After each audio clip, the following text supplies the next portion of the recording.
1x Developer Podcast.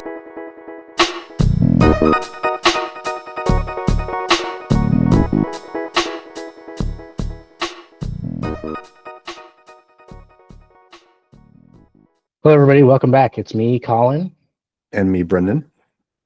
and this is the 1x Developer Podcast. And today we are going to talk about programming elitism, the elite of ones and zeros.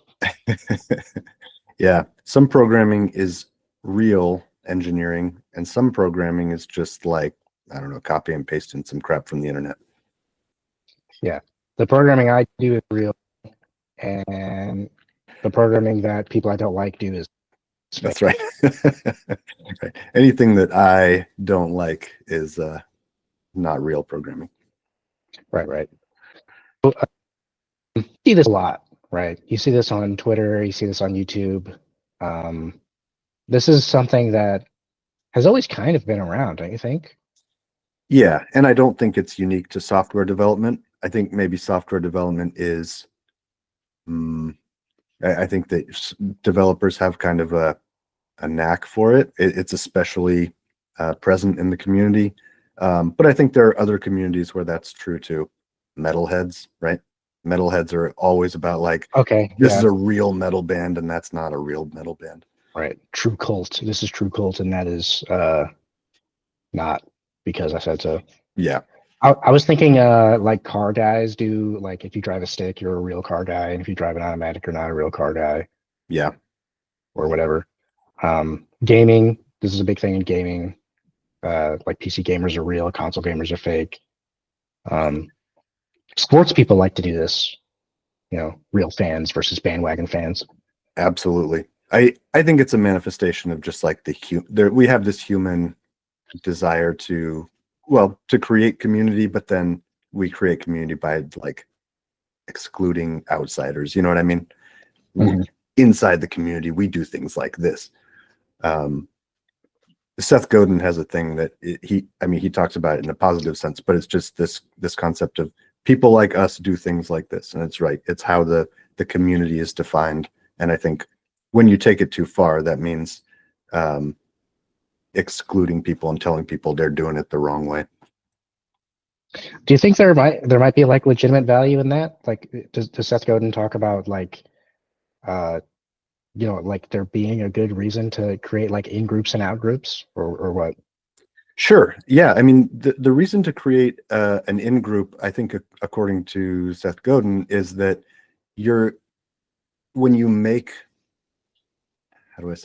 you create art or any kind of like you're engaging in creative process and you try to make it for everybody, right? Then it's not really, it's going to be mediocre. Almost by definition, you're appealing to the lowest common denominator, right? Mm-hmm. If you want to make something that is truly like has some heart and soul and is unique and is interesting, it's not going to appeal to everybody. And that's what communities are formed around. They're like, this is a thing that resonates with us. And I think that he would say, if you're creating something, you have to be willing to say, there are people that this art is not for. You know what I mean? It's not, I think people often misunderstand that to be like, you're out of the group, you're excluded. And that's kind of the negative aspect of it. But the positive aspect is people like us do things like this. Like we've gathered around this thing that really gets us going and resonates with us. And that necessarily means that it doesn't resonate with everybody. Yeah. So that is kind of an elitism in a way, but it just kind of in a way that I guess I typically wouldn't think of it as. So do you think that that's valuable within programming? Because I think what I'm thinking of is not really like, okay, we're programmers and these people aren't, but more like we're like the good ones and they're like the bad ones, right? Like what I see a lot on Twitter and stuff is like, dunking on web devs, dunking on people who use GUI-based tools, dunking on people who don't use Vim, which has become a meme in itself, right? Like Vim, by the way, Rust, by the way. Yeah. Is there something good? Is there a value in that, you think? No, not really. I don't, if all you're doing is excluding people based on I it, to me it seems like if you're excluding people based on these kind of like arbitrary choices, then no.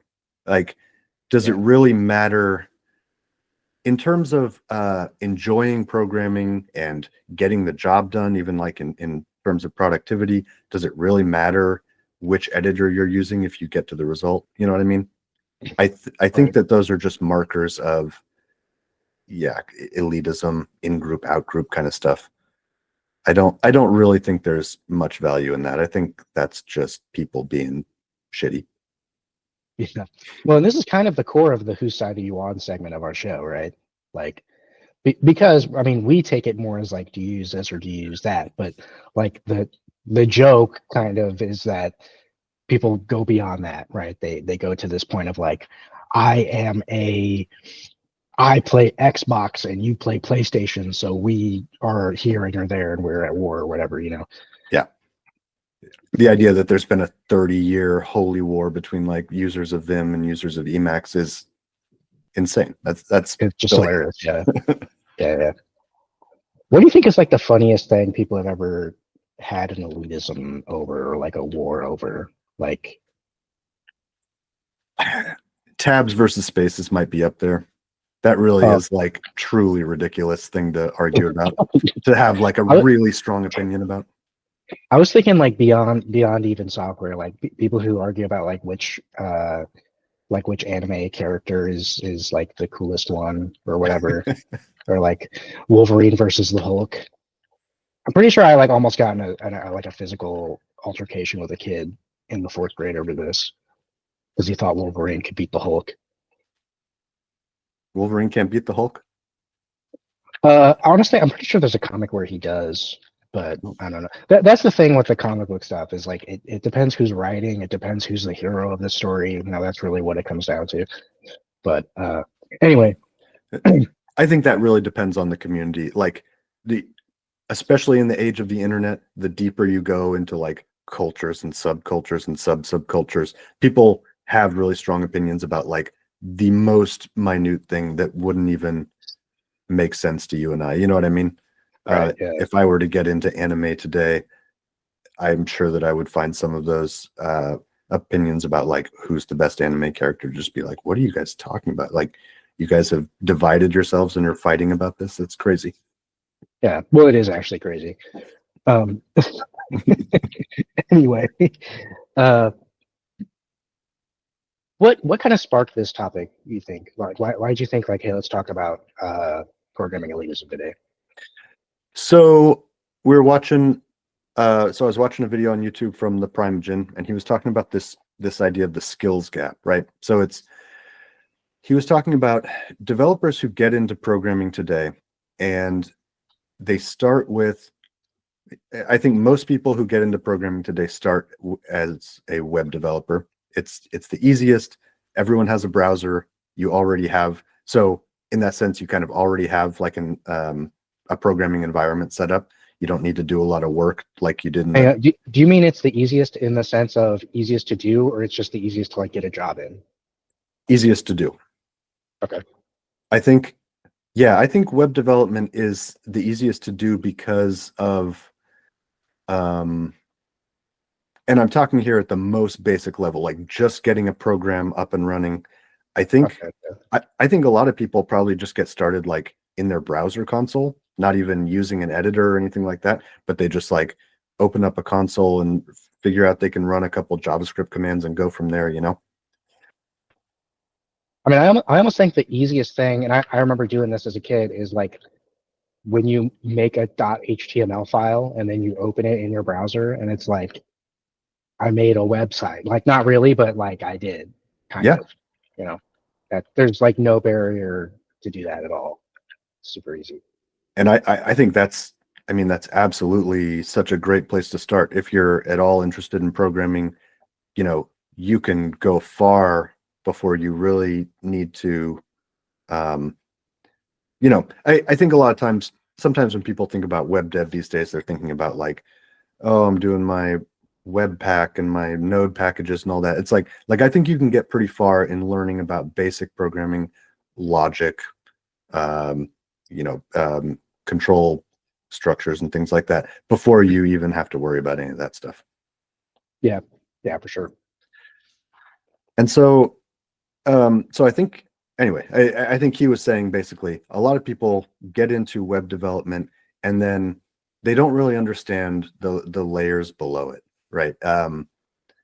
They kind of equate writing JavaScript with, or sorry, they equate writing React with programming. That's all they know how to do is they think that using this one framework that they learned at a boot camp or whatever, or from some tutorial, that is programming, and there's just no other way to do it.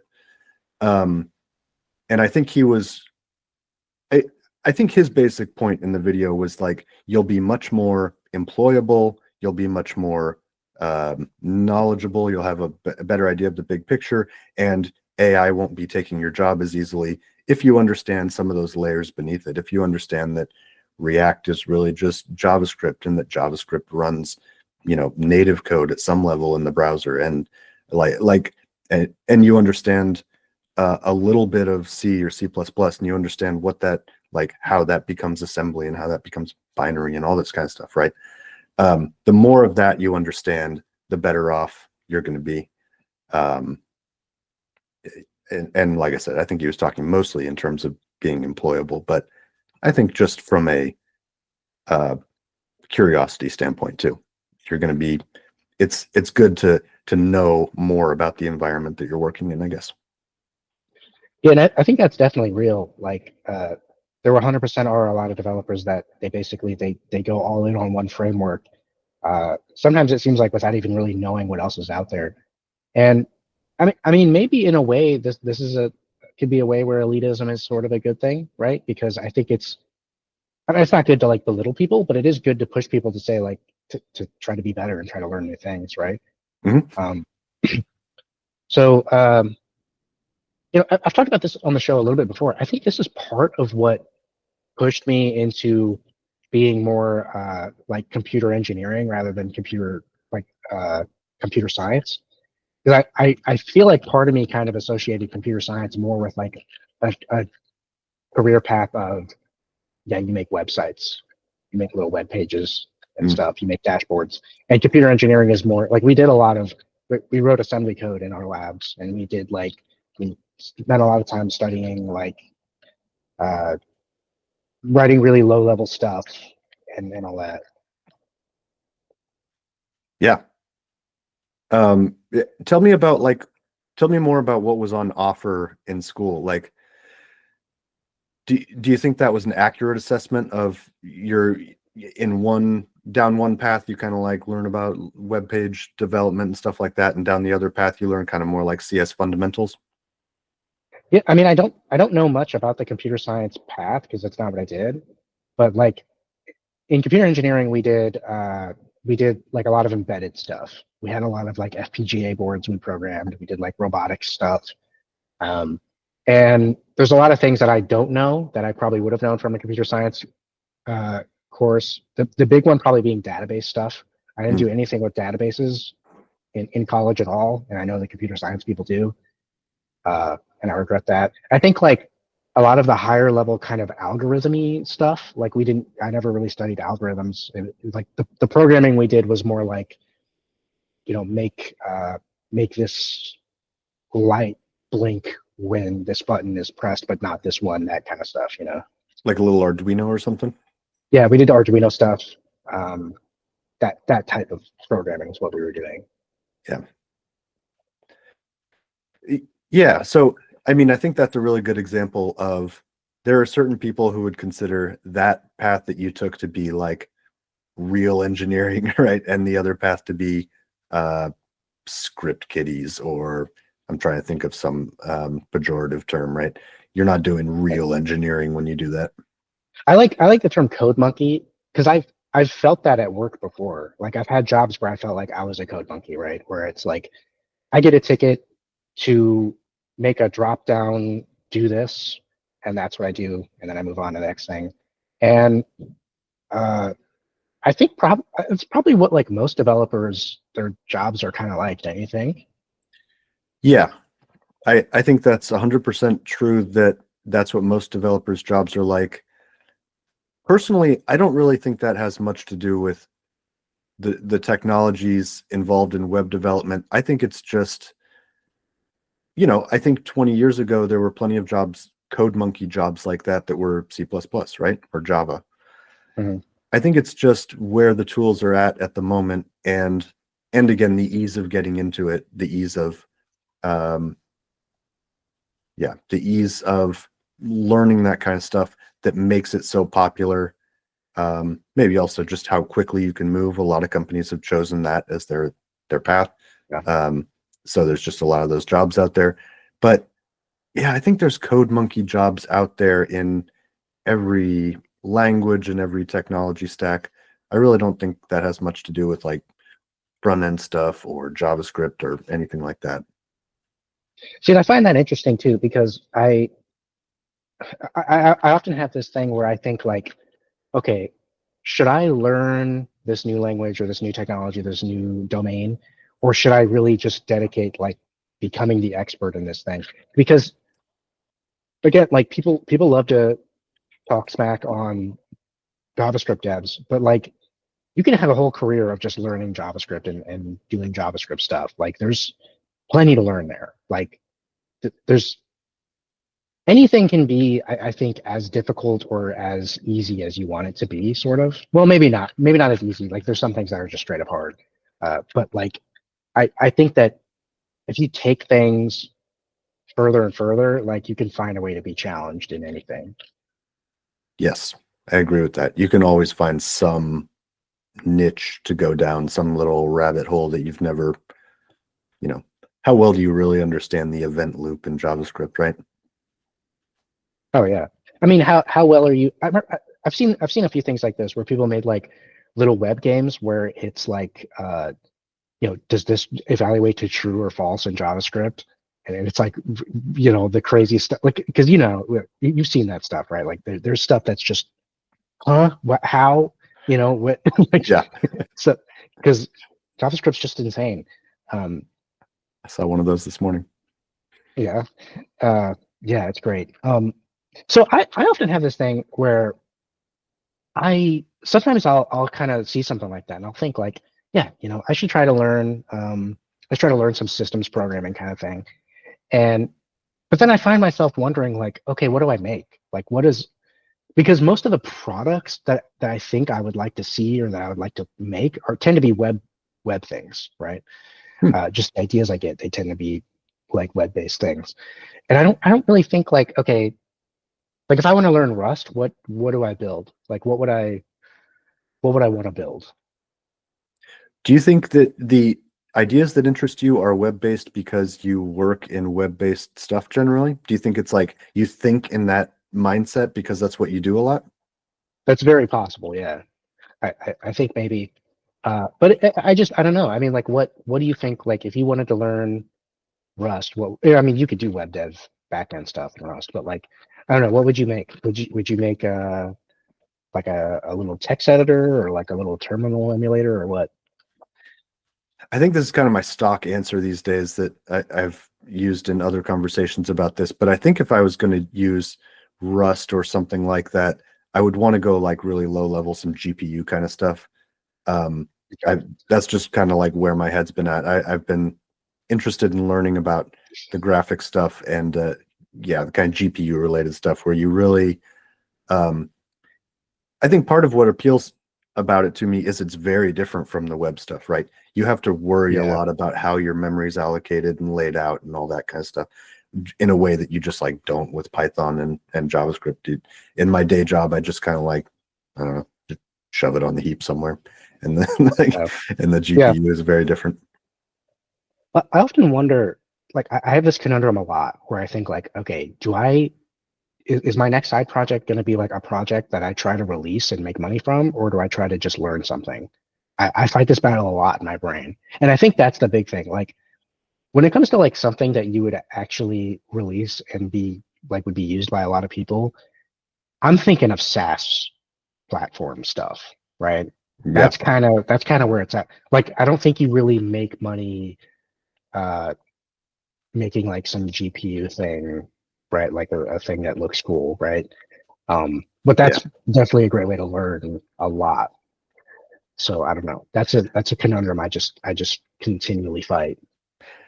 Yeah, that's a really good point. I think that it feels like a lot of that, I don't know what to call it, the culture around, I don't know, the culture around like where the momentum in tech is happening, the Silicon Valley stuff and stuff like that. It's all kind of web based, right? Um, in order to do something, that's not that, I think you have to have a lot of runway. You have to have a lot of room to experiment and like really come up with an idea that maybe this is a better way to say it. It's hard to sell people on the advantage of a product that's like, I wrote this in Zig. Most people are just like, I don't care. Yeah. What can I do with it?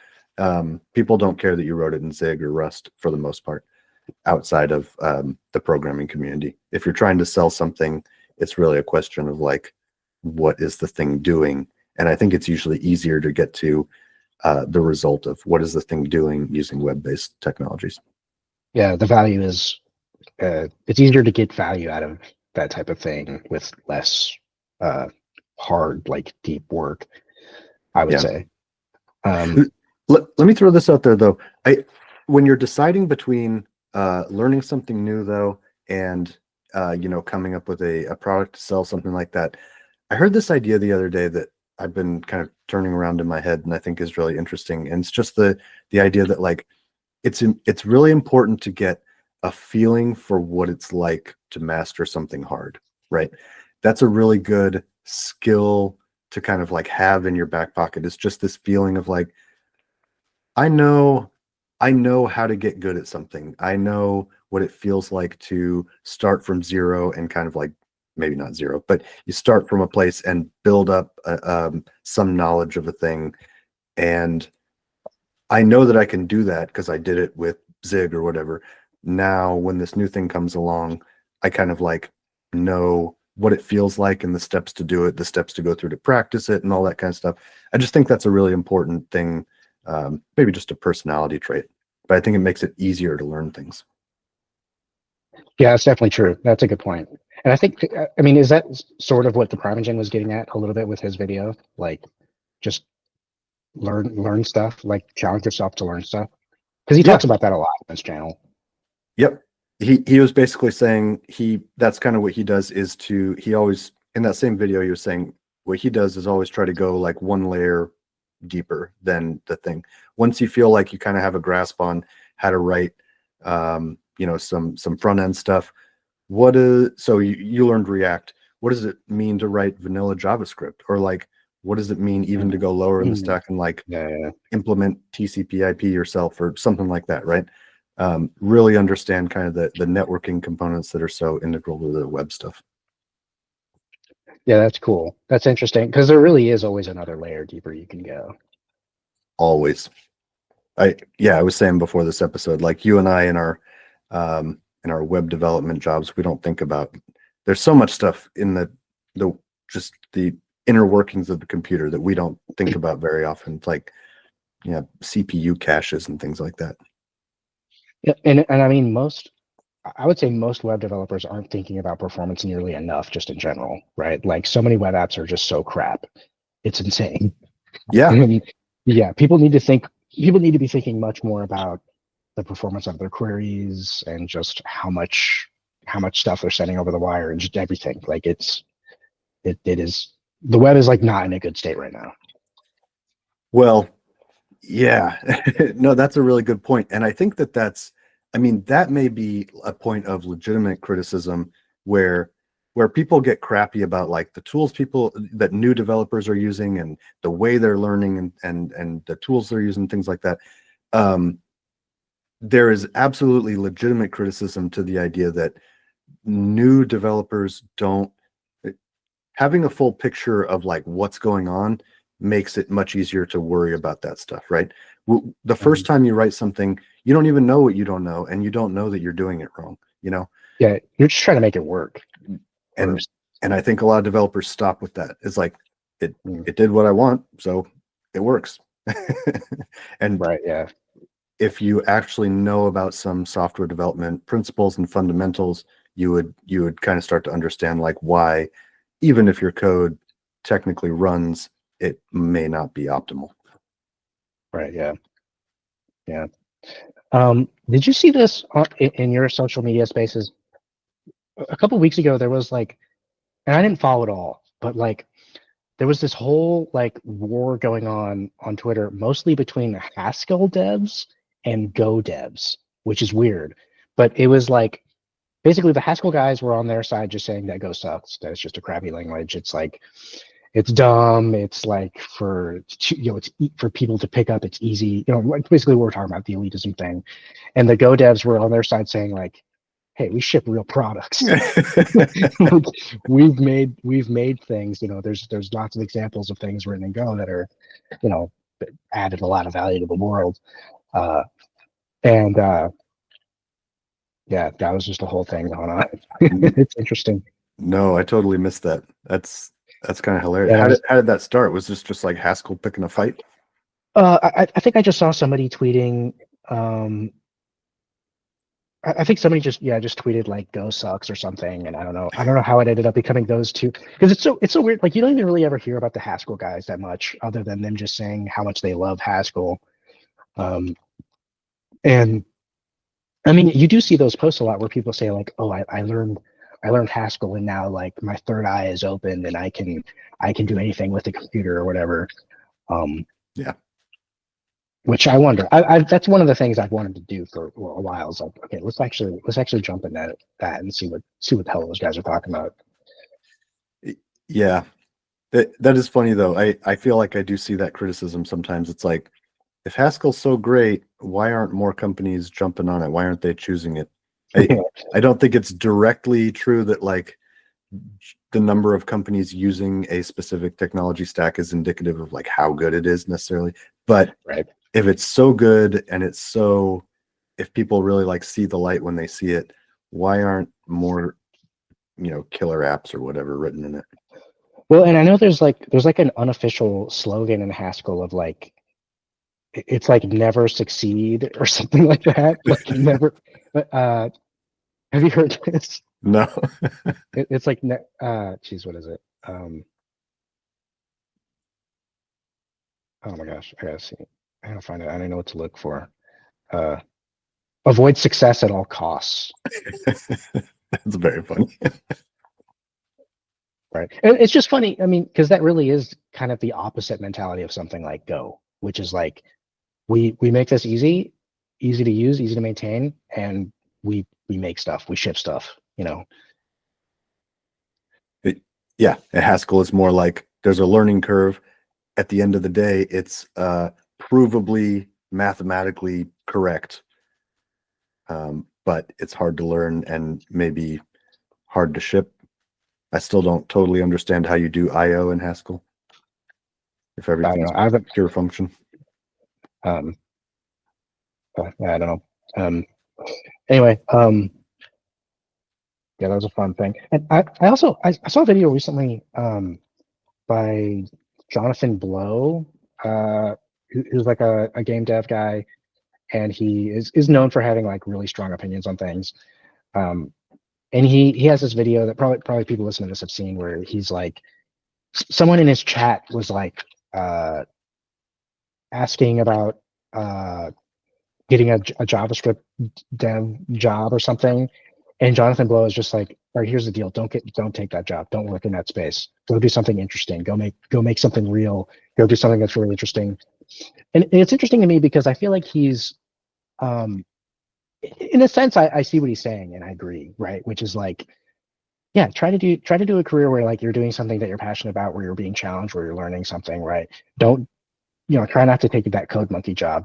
But the thing I think where he really loses me is this idea that like any JavaScript web dev job is just crap, right? Like No, there are people working in the JavaScript space that are doing really interesting things. There's Yeah. a lot of really cool stuff to do. So that's where the elitism is dumb, I think, right? Like, it's not fair to say, oh, this language is for stupid people who aren't good at this. Yes. Yeah, that's 100% true, and that really feels like elitism to me. There, like you said, there are interesting problems in the JavaScript world that can be solved with JavaScript. Yeah. And the same is true for any language. I really don't think there's any language or technology stack specifically that it's just like, yeah, there's nothing interesting there. There are Right. languages where it's harder to do things. I guess I think what's true about JavaScript at the moment, here as we sit here in 2025, is that stop myself. That sounded weird when you said it. Still, No, I don't like the sound of that at all. I think what's true is that there are a high percentage of those CodeMonkey jobs that are JavaScript related. Will we be saying the same thing 10 years from now? I don't know. I think that it's entirely possible that the world, I don't know, JavaScript is pretty like embedded now, but I think it's totally possible that something else could come along and a large majority of these kind of like CodeMonkey jobs like you're talking about are in a different language or technology stack. absolutely. I mean, there's always like some hot new like no code, low code tool that people are trying to kind of get off the ground. I totally can see a future where one of those becomes like the thing, and people are like just doing that, Yeah. doing like blueprint things. Yeah. One thing that's always interesting to think about, especially when it comes to like language elitism, is, theoretically, any Turing complete language can make anything, right? Like, might not be great, right? I mean, okay, so Go has a garbage collector, which is going to slow things down, and or this, that, and really, that's all stuff that's kind of beyond me. I know that Python is pretty slow from experience, but the inner workings of like what language is going to be perfect for what is a little bit beyond me sometimes. But that's just always something I find like interesting to think about, right? Like, people say, oh, you need to learn this for this domain, but it's like, why? Yeah, that's really just I'm trying to think if there are exceptions to that. Like, there are, Python isn't just slow, but it's all there in domains where there are like serious performance considerations, like games or audio development. Python is a limiting factor because of the garbage collector, because of the because it's interpreted and things like that. But yeah, apart from that kind of stuff, I guess apart from performance considerations, any problem can be solved in any language. Is that fair to say? And there are legitimate like domains where it's like, okay, you really need to use this. I mean, one reason why C is so dominant in embedded is just because it's supported on everything. Like, it works on everything. So like, that makes sense that, yeah, if you're doing embedded programming, you learn C because it's going to work on everything. And it's kind of like, so yeah, there's legitimate reasons there, but it's just, I don't know. I enjoy it sometimes when I see, like, when you see like some GitHub repo that's like, hey, I made this in this wacky, just I don't know. I recreated, I wrote Doom in whatever, some in brainfuck or whatever, just because I can, or like, Yeah. that stuff is cool to see sometimes. Did you see that post on Hacker News this week about the guy who solved Advent of Code entirely in SQL? Yeah, I didn't. I saw the headline. I didn't read it. How does that? I've never done Advent of Code. I don't really know like what the type of challenges they do, but like, how is that even possible? Yeah, I've never done it either. How do you solve a problem in SQL? Yeah, I mean, it has stored procedure. I didn't really go in depth in that article, but I assume it's stored procedures and all that kind of stuff. You can, I think all the major SQL dialects, you can write functions that have variables and all that kind of stuff. He said he did it. It's possible to solve every problem in pure SQL.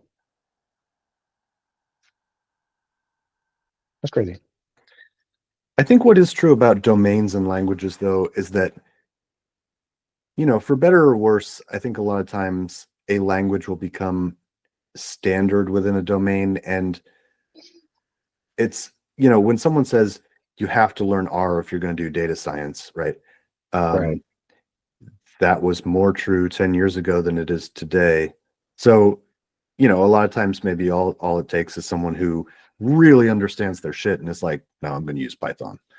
To just kind of like buck the trend and start people thinking down a different path. But like, yeah, I mean, C++ is like so embedded in the game dev world, right? But there's no reason really that you can't use Rust, or we were talking about Odin a little bit ago, or things like that. It's like, I think the tricky part about that is, in order to deviate from what's normal in a domain, you really, really have to understand the domain first. It doesn't make a ton of sense to be like, I want to do game dev, but I want to write everything in GW Basic. Yeah. Without understanding what that really means. Right. Like I was telling you once about like there's like some game dev that's been done in Go, and I believe it works well enough, but like my understanding is that there's always going to be a limitation there, right? Because of the garbage collector in Go, right? Like it seems like it's when you get into like really performance intensive stuff, I think that's probably not the route you want to go. Yeah. I can speak mostly from my experience just with the audio stuff that I've done. The interesting part about the garbage collector performance is it's not so much the like raw performance hit that you're taking from the garbage collection as it is about the unpredictability. It's like you don't really have say over when the garbage collector runs. Right. And it's just like it might run in the middle of trying to render a really important frame in your game, and that's a really big issue in audio, because it means you might not finish your audio callback in time, and you'll get clicks and pops and stuff. Gotta have just more control And predictable. It's just, I mean, maybe that's a goal of mine. Now I think about it, is like I think it would be so cool to be like we were talking about. Okay, Python pretty much dominates like machine learning stuff. Like I think it'd be so cool to be the guy who just said like, you know what? No, this other language I like is going to be the dominant machine learning thing, or at least people are going to start doing it in this language, because there's always this chicken or the egg thing, right? Like nobody does this type of programming with this language because nobody does it, right? Right. And it becomes like, well, maybe if someone just does it, and maybe if it's really good, which we're talking about, like if you have the domain knowledge to know, like, hey, this could actually be way better in this language, then that can be the way that people do it now. I think a big part of that is the libraries, right? What's available. Yeah.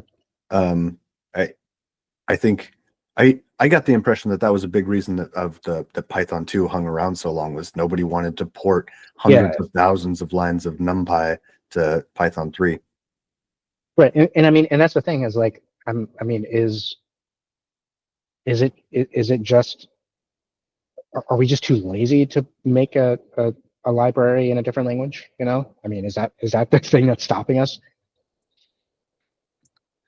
It takes time. Yeah. I mean, it's laziness, but it's a time consuming process. Maybe AI will make that part really a lot easier. Maybe at least get you 90% of the way there, and then you really have to like go through it with a fine-tooth comb after that. But yeah, maybe that process of like introducing new languages to domains like that will become easier with AI. I would think so. It seems, in my experience, it seems to be pretty good at that. Like, hey, take this in this language, put it in that one. It seems to do pretty well with that. That'd be kind of really exciting, honestly. If you could say, I want to do this kind of thing, but I want to use this language, help me translate some library into this language. Yeah, that's cool. I don't know, is there anything else you want to talk about? Software elitism? I don't think so. Don't be an elitist. It's not cool. Yeah. I mean, the only elitism that I stand for is that people who listen to the 1x Developer podcast are just superior intellect human beings. Seconded. Like I said, I think there are real concerns about new developers like that come from not really understanding the whole picture. I think people take that way too far, and they're like, new developers tend to use Atom, so Atom's a stupid tool, stupid editor to use. And it's like, that doesn't really follow. Focus on the substance of the issue and the things that they don't understand, and try to help them learn it. Yeah, I think I'd like to leave this topic on that. Is like, well, really two things. If you're like a new developer and you're, maybe you only know one language and you only know one framework, just know that like you learned that thing, so you can learn another thing. Like you have what it takes. You can become really good at it. I believe anyone can get really good at anything if they just try. And the other side is if you are a more experienced developer and you think, you think that junior developers are doing things incorrectly, you can be elitist and then just feel good about yourself, or you can explain to them like, hey, look, I think this is actually faster, this is better, this is more performant, and I would suggest doing it this way for these reasons. Because that's a big thing. If you can't explain why, maybe you need to reevaluate what you think. Yes. That's gold. That's exactly right. If you are just operating kind of on a hunch, you're like, we talked in a previous episode about code smells. If you're just kind of like, I don't know, something's not right, or maybe even worse, that's not the way I would do it, but I can't really explain why. Do some reflection. Yeah. Okay, then we got to get to whose side are you on? Ready? I feel like I had one. Well, okay, we're talking about JavaScript. Wait, have we done this one before? Arrow functions versus the parenthesis thing. Have we done that before in JavaScript? I don't think we have. Explain what you mean by the parentheses thing more clearly. But because there's the new way of doing it, which is the arrow, the equal sign. Mm-hmm. This, Yep. our audio listeners are lost. And then there's, you can declare a function with just parentheses and brackets the old way. Okay. Which is better, and which is for real developers and which is for fake developers. You're talking about writing out the word function when you write it, right? Yeah, arrow functions versus regular functions. Okay. Is what they call this, I guess. I like arrow functions. I think arrow functions, when they make sense, it really depends on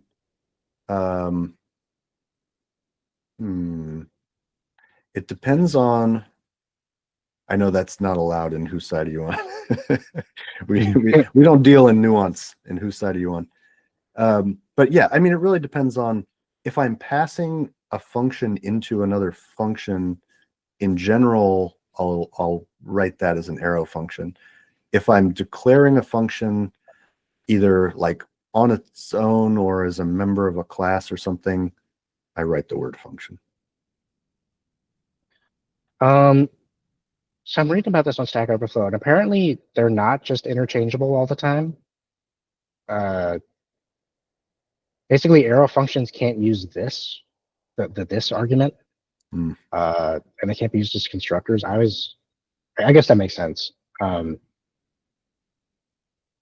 As for which one, I'm pretty sure arrow functions are kind of like the preferred way to do it. It's like the new way to do it, right? But I don't know why. I really don't know. I don't know which one I like or why, or when one should be used versus the other. I don't know. I don't know. One just feels right, and it's not the way I would do it. So.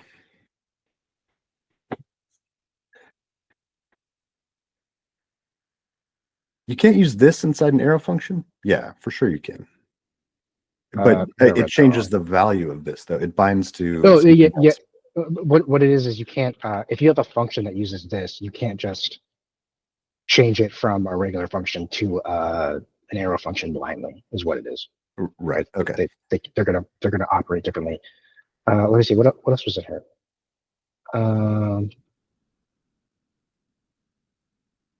Wait, what? This guy says arrow functions should not be used because they do not have this. It uses lexical scoping to figure out what the value of this should be. In simple word lexical scoping, it uses this for the inside. Okay, yeah. There's something else. Arrow functions cannot be used as constructors. This is because how arrow functions use this keyword. JS will simply throw an error if it sees an arrow function being invoked as a constructor. Okay, so yeah, this isn't really. I don't know. I'm trying to look this up on the fly. Which one's better? As a constructor, meaning that the constructor of your class is an arrow function? Yeah, I think that's what he means. Okay.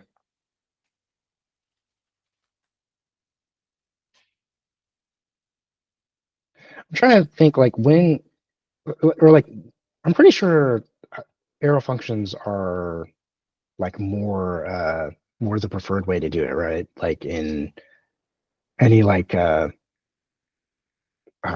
like linting tool or whatever is going to prefer that, right? Right. I think ever since they were introduced, it seems like I see more and more code that uses it. And I think that especially the influence of React, right? The arrow functions are big in React, right? I don't write a ton of React, but Yeah, they're using that a lot.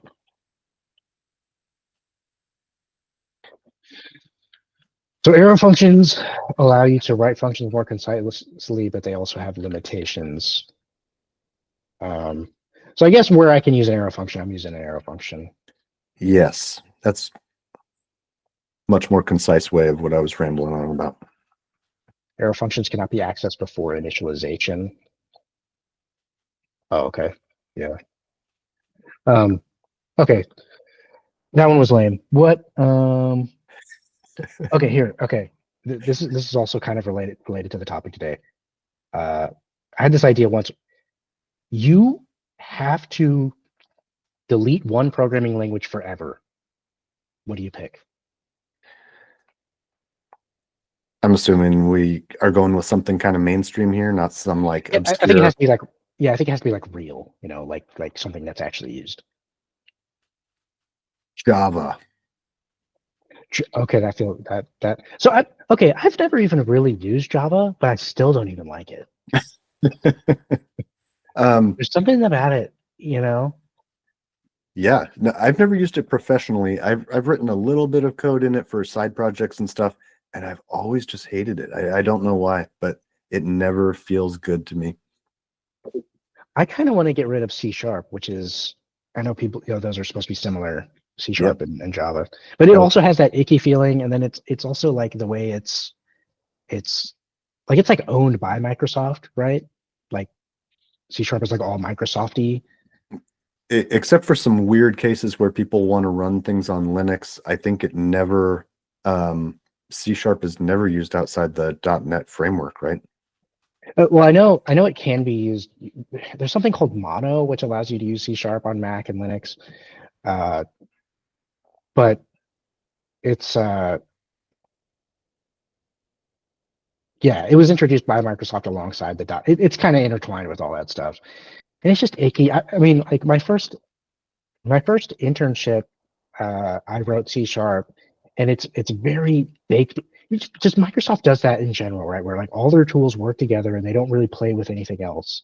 And so like, I opened up Visual Studio. It took like 3 years later, I actually had it open, and then I'm writing C# in there, and it's not even really the language itself, but it's just like my environment, and then like everything you want to do is all like you have to do everything the Microsoft way, and that's like the only way to do it. And yeah, I think I'm gonna go to C#. I know some people really love it. Yeah, but I don't think I'm one of them. I was actually thinking about saying C sharp, and I held back because one of the big game frameworks uses it, right? Unity or Yeah, Unity uses C sharp, and I think uh, I think like most, like I think Godot supports it maybe. But yeah, C sharp. People say that C sharp is really great for game dev. so what are you doing when you to your point about like having to use Microsoft tools and all that, what are you doing when you program in Unity? Where are you writing your C sharp code in an editor in Unity, or do you have to use Visual Studio alongside it? You can do either one actually. I mean, you can write C sharp code in anything, just like anything else. Um, but I mean, okay. So part of this is that like this internship I had was a long time ago, and I think C sharp has come a really long way. Like I don't know if Mono even existed back then. Hmm. So now I think the C sharp world is uh, a lot more friendly in that regard. Um, and yeah, with Unity, you're just writing C sharp, and you can use the Unity editor, or you can just use your neovems or your Sublime Text or whatever. Okay. Yeah, I thought about saying C sharp. I have even less experience with that than I do with Java, but my gut feeling is that I'm with you. I don't like it either. Um, is there anything else we want to just get rid of? I don't like even after saying that, I don't think I've ever used a programming language where I was like, yeah, this is an abomination. This is just, how does anyone do this?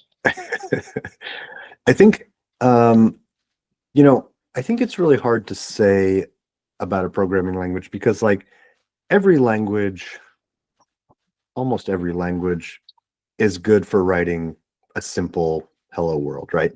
You really Yeah. don't get into the warts of a language until you try to make a big project.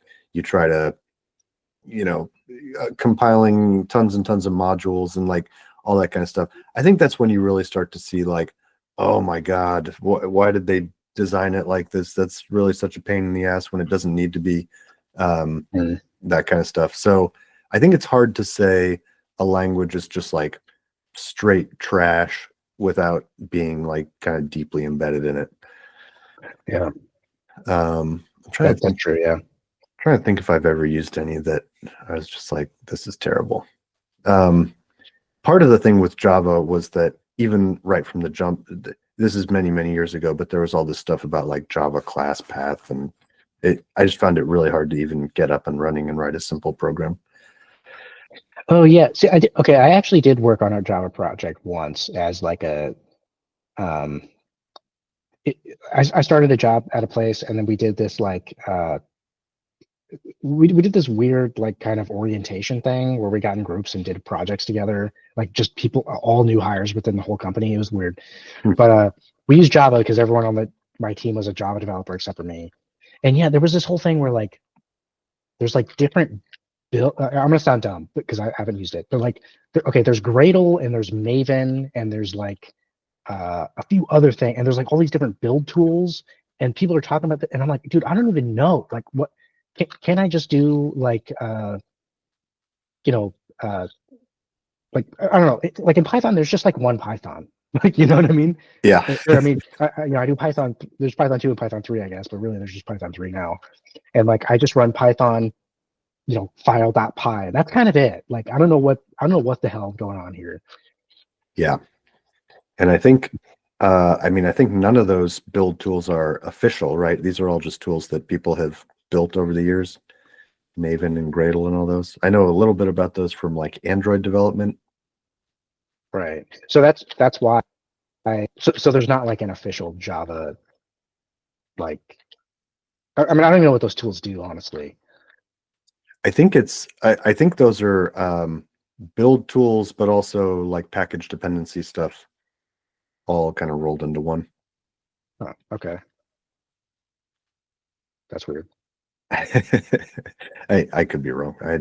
It's been so long since I've used it. Because I mean like Python has pip is like the official Python package manager, but also everyone hates it. So Yeah.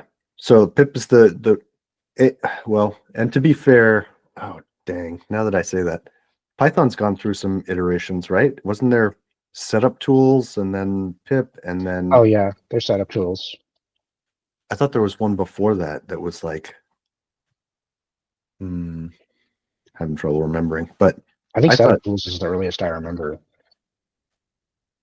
maybe those are the only two. Maybe they just migrated the one time.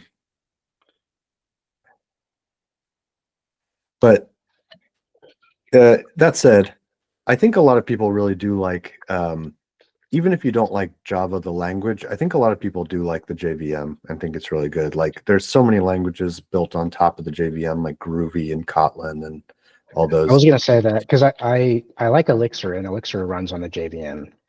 Yeah. So by association, maybe Java's not too bad. Sorry, Java. I'm sorry about what I said about you. I know that the original version of Minecraft was written in Java, and people would I never looked at it, but I remember people would say that like the code was really terrible and like all sorts of crazy stuff was going on in there to make it work, and it was like just this mess of a thing, and it's like amazing that it even works at all. Sounds like my code. Yeah, dude. Now after the Microsoft, I think they different thing. Now I know now there's like the Java edition and like the new one. I don't even know, but I think kind of like we were talking about though, about programming languages in domains. I mean, part of the reason Java hangs around is just because there's so much software written in it. You know, it's got a library for anything you could ever imagine, just like C and C++. That it's just so hard to replace. So maybe, like we were saying, that AI would help us move away from that, or maybe people don't want to move away from it. I don't know. Isn't Kotlin supposed to be kind of like a replacement for Java, or am I completely messed up? Yeah, I think so. I think it's a different language that compiles down to the JVM. So I think anything like that would be aiming to replace Java. At least for like a lot of the Android dev people are using Kotlin, right? Yeah, I think it's getting some traction there. Yeah, cool. So maybe I've never used Kotlin, but I know people like that a lot more than Java. So maybe we're headed in a nice direction there. Have you ever used Lisp? Do you have any experience with Lisp? No. I mean, I've looked at it, but not really. No. Yeah, I haven't either. Yeah, that's one of those things that like people who use it, they they think it's incredible. Yeah. There's just so much out there to learn, man. There's so much to do. Yeah. Keep digging down to that next layer down. I think that's great advice. If you feel like you have a grasp on something, think about like what are the foundations supporting that. So that means that if I like Elixir, I have to learn Java next. No, you have to write your own JVM. Okay. All right. Next episode, I'll show off my call-in VM. I love it. All right. I think that's it. Cool. 1x Thanks, Developer everybody. Podcast. See ya. Hey everybody, this is Colin. First and foremost, I want to thank you all for listening to this episode of the 1x Developer Podcast, and let you know that if you have any questions, comments, or if you just want to tell us about your day, you can reach us at X, formerly known as Twitter, at 1x Developer Podcast. We're also on YouTube at 1x Developer Podcast. You can email us if you're weird at 1xdeveloperpodcast at protonmail.com. And lastly, don't forget to follow, subscribe, all that stuff, so you don't miss any further episodes of the 1x Developer Podcast. Thanks so much. See you next time.